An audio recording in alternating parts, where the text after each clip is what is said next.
Waalaikumsalam warahmatullahi wabarakatuh. Selamat pagi Pak Joko. Selamat pagi. Terima kasih atas waktunya. Pada pagi hari ini saya dari calon guru penggerak Angkatan 5 Kabupaten Blora ingin mewawancarai Pak Joko selaku kepala sekolah terkait pengalaman Bapak dalam pengambilan keputusan yang sudah Pak Joko praktekkan dan Pak Joko jalankan, di mana ada beberapa nilai-nilai kebajikan yang sering bertentangan, begitu Pak Joko. Iya, siap melaksanakan. Terima kasih.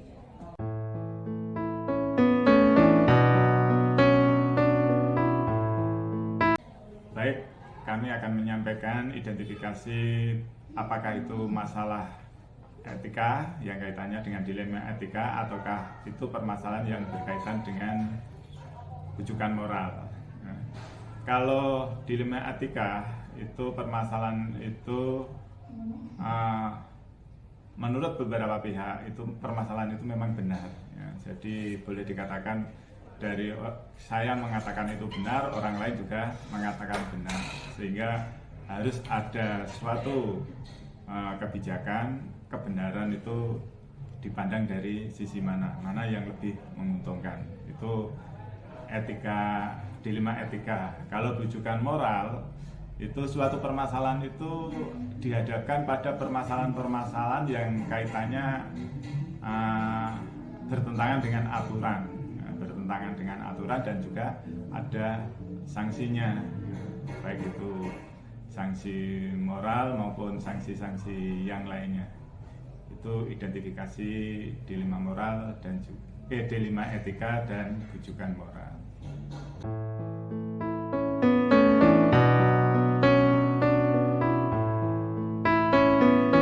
Dalam pengambilan kebijakan yang kami lakukan, di mana ada dua masalah yang semuanya benar, tapi kita harus milih salah satu dari penyelesaian permasalahan itu. Ya, kami berupaya begini, melakukan pendekatan dengan orang-orang yang memiliki pendapat yang sama dan juga benar. Kita berupaya mencari solusi bersama. Ya, kita upayakan adanya pertemuan dengan mereka, kita bicarakan untuk mencari solusi bersama dan yang paling bermanfaat bagi kita semuanya, ya, itu bisa diterima oleh semua pihak. Itulah nanti yang akan kita putuskan itu dalam pengambilan kebijakan.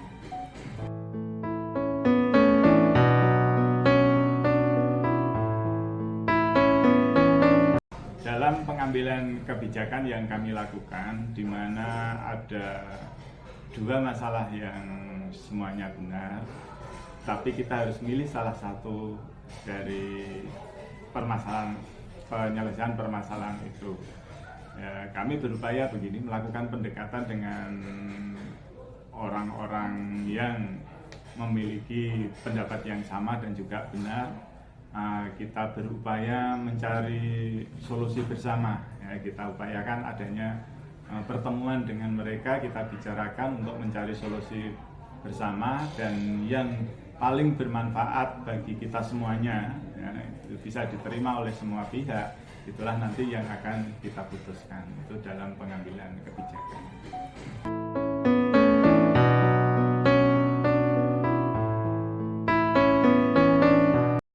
Dalam hal adanya dilema etika untuk pengambilan keputusan, seperti kami sampaikan tadi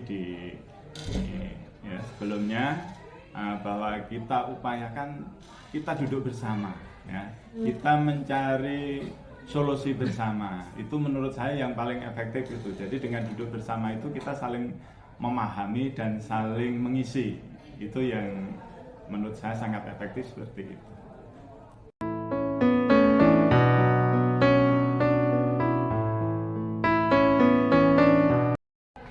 Tantangan yang menurut saya harus kita hadapi, ini memang orang itu punya pendapat, biasanya ingin pendapatnya itu yang dilaksanakan. Tapi belum tentu pendapat kita itu baik untuk banyak orang. Nah, di sini biasanya orang itu kalau pendapatnya itu tidak diterima, Itu kadang-kadang di rapat dia mengatakan iya, tapi kadang-kadang nanti di luar rapat juga mencari masalah baru. Ini juga suatu tantangan bagi kita itu sebetulnya, bagaimana supaya kita membuat orang lain itu bisa menyadari bahwa tidak mesti harus pendapatnya yang diambil sebagai keputusan. Ya, kita harus bisa menghargai keputusan bersama, seperti itu yang tantangan yang kita hadapi.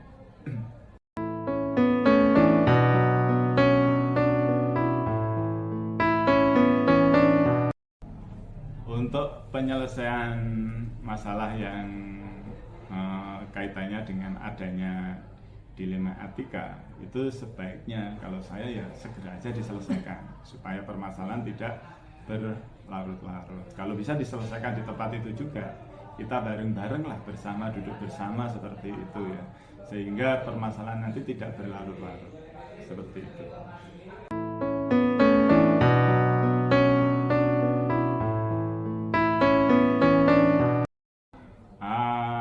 Dalam hal penyelesaian suatu kasus atau permasalahan, apakah ada orang lain yang membantu? Secara otomatis banyak yang membantu, bukan hanya satu orang. Siapa ya orang-orang yang terlibat di situ itu membantu semua. Justru dari silang pendapat dari mereka itulah yang membantu kita untuk mengambil suatu keputusan atau suatu kebijakan, sehingga apa, kebijakan itu bisa diterima oleh semua pihak gitu.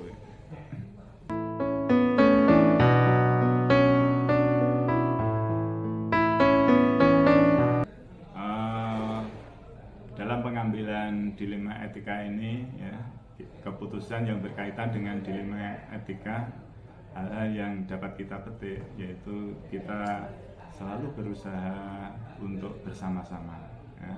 Kita sepaham, seia sekata, sehingga tidak muncul permasalahan di kemudian hari. Ini yang kita lakukan seperti itu. Terima kasih Pak Joko atas pengalamannya yang luar biasa bagi kami. Ini sangat berharga dan insya Allah kami siap untuk mempraktikkan nanti dan pada kesempatan yang lain mengenai permasalahan-permasalahan yang kami hadapi. Begitu Pak Joko. Ya, terima kasih kembali, semoga sukses dan cepat menjadi kepala sekolah ya Bu.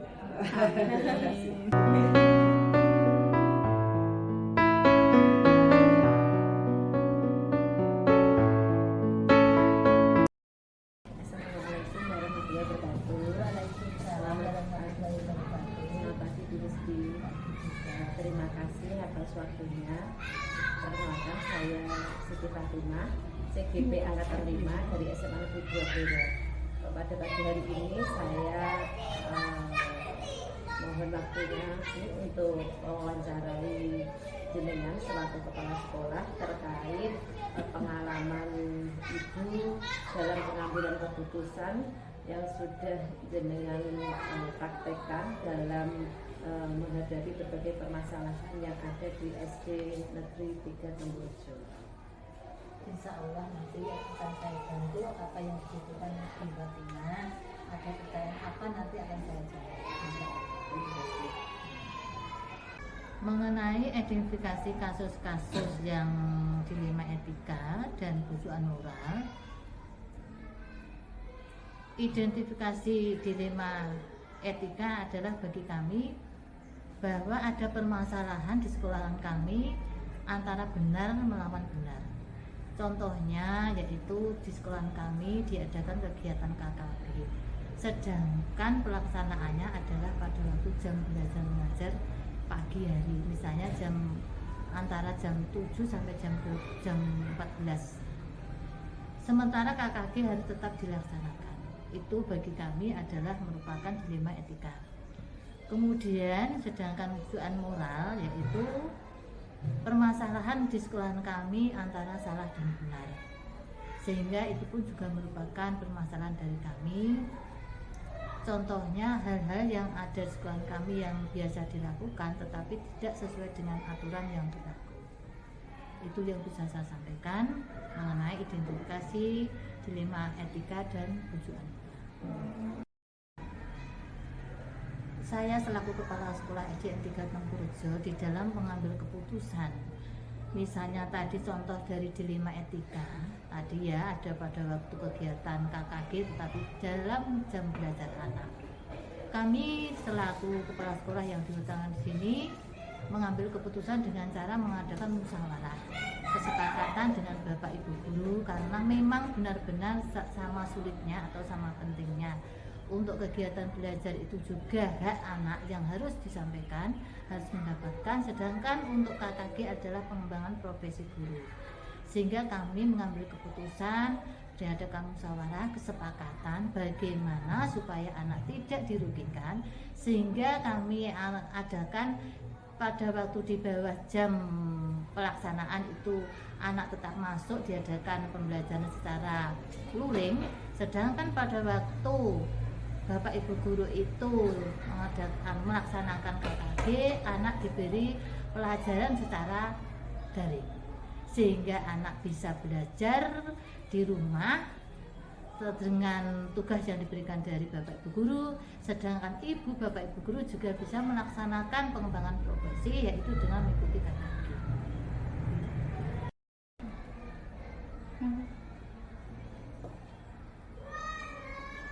Mengenai identifikasi kasus-kasus yang dilema etika dan bujukan moral, identifikasi dilema etika adalah bagi kami bahwa ada permasalahan di sekolahan kami antara benar melawan benar. Contohnya yaitu di sekolahan kami diadakan kegiatan KKG, sedangkan pelaksanaannya adalah pada waktu jam belajar mengajar pagi hari, misalnya antara jam 7 sampai jam 14. Sementara KKG harus tetap dilaksanakan. Itu bagi kami adalah merupakan dilema etika. Kemudian sedangkan bujukan moral yaitu permasalahan di sekolahan kami antara salah dan benar, sehingga itu pun juga merupakan permasalahan dari kami. Contohnya hal-hal yang ada di sekolahan kami yang biasa dilakukan tetapi tidak sesuai dengan aturan yang berlaku. Itu yang bisa saya sampaikan mengenai identifikasi dilema etika dan bujukan. Langkah-langkah atau prosedur yang kami lakukan di sekolahan kami selama ini itu kalau misalnya ada masalah atau ada kasus ya, ini alhamdulillah di sini tidak ada kasus yang signifikan. Hanya kalau ada mengambil keputusan atau dilaksanakan, kami itu mempunyai langkah-langkah. Yang pertama mencari kebenaran lebih dahulu, salah benar dulu, dengan cara mencari bukti-bukti harus ada, karena kalau misalnya hanya katanya itu bukan merupakan jawaban, tapi harus mencari bukti-bukti bahwa itu bisa dipertanggungjawabkan.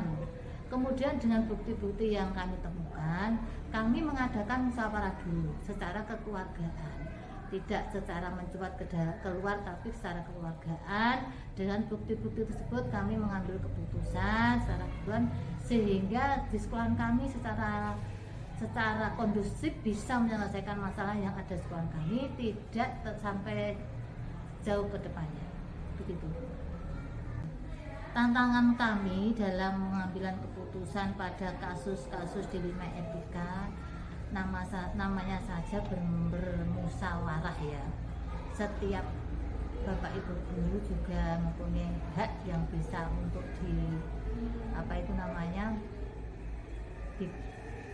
mempunyai pendapat. Dan setiap pendapat itu setiap orang kan mempunyai namanya kemampuan dan berbeda, mempunyai pola pikir yang berbeda, mempunyai pandangan yang berbeda. Kadang-kadang kita menemukan orang-orang yang sewu tidak sepaham dengan pandangan kita. Kadang-kadang orang yang lebih senior ataupun jabatannya lebih tinggi, dia memaksakan kehendaknya, tidak mau menerima keputusan yang bisa diambil bersama. Itu tantangan bagi kami. Tapi bagi kami itu bukan merupakan tantangan yang besar. Kami nanti bisa menjelaskan secara perlahan, secara individu dengan dari hati ke hati, sehingga beliaunya bisa menerima keputusan yang kami ambil bersama-sama tersebut. Apabila di sekolah kami misalnya ada kasus yang dilema etika di sekolah kami, untuk penyelesaiannya kami tidak kami jadwalkan untuk waktu tertentu, tidak. Tapi kami secara langsung cepat menyelesaikan, karena apa? Namanya saja dilema. Bagi kami kalau dilema itu dibiarkan berlarut-larut malah menjadikan beban bagi sekolahan kami. Sehingga kami kalau ada sesuatu hal yang harus dibicarakan, kami bukannya langsung pada waktu kegiatan belajar mengajar, tidak. Minimal nanti pada waktu jam istirahat ataupun pada waktu anak-anak sudah pulang, sehingga kami musyawarahkan, kami ajak berpendapat, semua mempunyai hak yang sama, sehingga kasus tersebut tidak berlarut-larut tetapi cepat terselesaikan. Itu saja yang bisa saya sampaikan. Faktor-faktor yang mempermudah saya selaku yang dituakan di sini untuk pengambilan keputusan dalam kasus-kasus dilema etika itu, yaitu semua warga sekolah, terutama adalah para pendidik dan tenaga kependidikan. Dari awal tadi sudah saya sampaikan bahwa segala sesuatu itu merupakan tanggung jawab kami bersama, sehingga baik maju mundurnya sekolahan kami itu terletak pada kita semua, terutama pendidik dan tenaga pendidikan, juga kami yang dituakan di sini. Sehingga banyak sekali bantuan dari Bapak Ibu guru yang bisa menyelesaikan kasus-kasus dilema etika di sekolahan kami. Pembelajaran yang bisa kami petik, bisa kami ambil hikmahnya di dalam pembelajaran di sekolah kami, sesuatu hal itu pasti ada baiknya, tidak selalu buruk, tapi kami cari hikmahnya, kebaikan di dalam situ, sehingga kami mengambil hikmahnya bahwa kami bisa berkembang, kami bisa maju, karena memang ada kasus-kasus yang harus kami selesaikan bersama.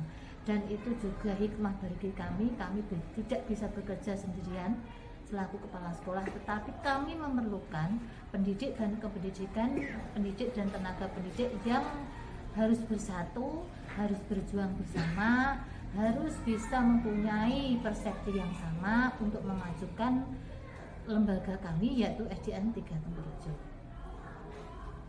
Terima kasih Bu Musti atas pengalaman yang luar biasa. Ini sangat berharga bagi kami untuk bekal nanti dalam menerapkan pengambilan keputusan dalam hal ini berbagai masalah yang kami temui. Kami akan mengambil banyak pelajaran, kemudian pengalaman yang Ibu berikan ini akan kami terapkan juga dalam praktek-praktek dalam pengambilan keputusan nantinya. Itu sekali, terima kasih sudah saya diberi kepercayaan untuk menyampaikan atau menjadikan kasus yang ada di sekolah kami. Mudah-mudahan saya doakan Bu Fatimah untuk kedepannya bisa lebih maju lagi dan sukses dalam segala hal. Terima kasih Bu Musti. Assalamualaikum. Waalaikumsalam warahmatullahi wabarakatuh.